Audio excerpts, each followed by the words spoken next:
Welcome to the scariest show at FGS, home of the future game show. I want to use my time to speak in support of the defendant. You tell me I may proceed. I thank you. My defendant has been accused of neglect, a ludicrous proposition. Yes, the defendant makes more money now than ever, but that isn't from being overly focused on business. Yes, okay, the defendant has, perhaps, been more focused on the bottom line than front line of the family, but that's just the nature of things these days, is it not? Look, I've compiled a list of 5 horror games from this year that you may not have played. I'm skipping the Resident Evil 4's Dead Spaces or Sons of the Forests this year and focusing on things that I think deserve more attention. Oh, you gotta be kidding me. Dredge is not very scary, but contrary to popular belief, that doesn't make something not horror.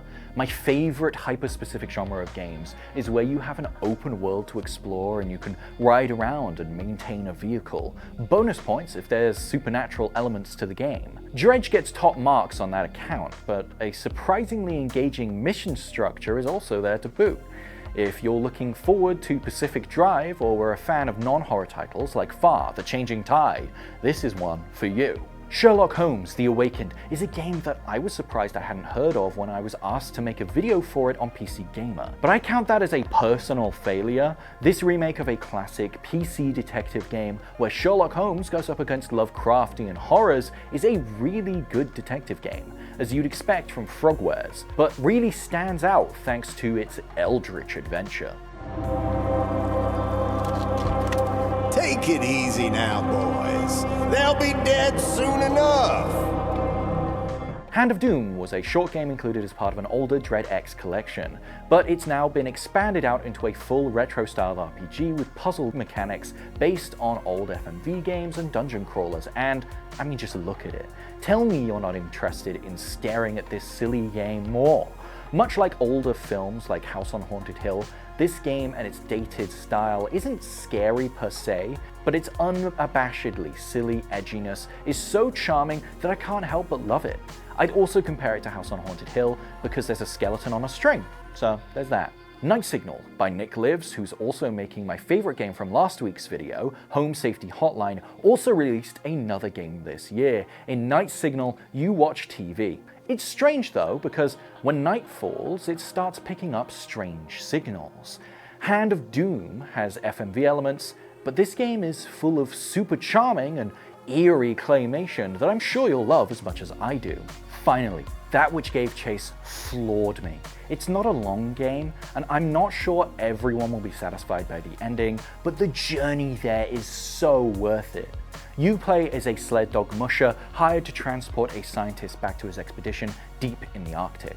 I first encountered this game in the Haunted PS1 demo disc, and it was absolutely a standout game to me, with its filmic editing style and mysterious writing for its central scientist character.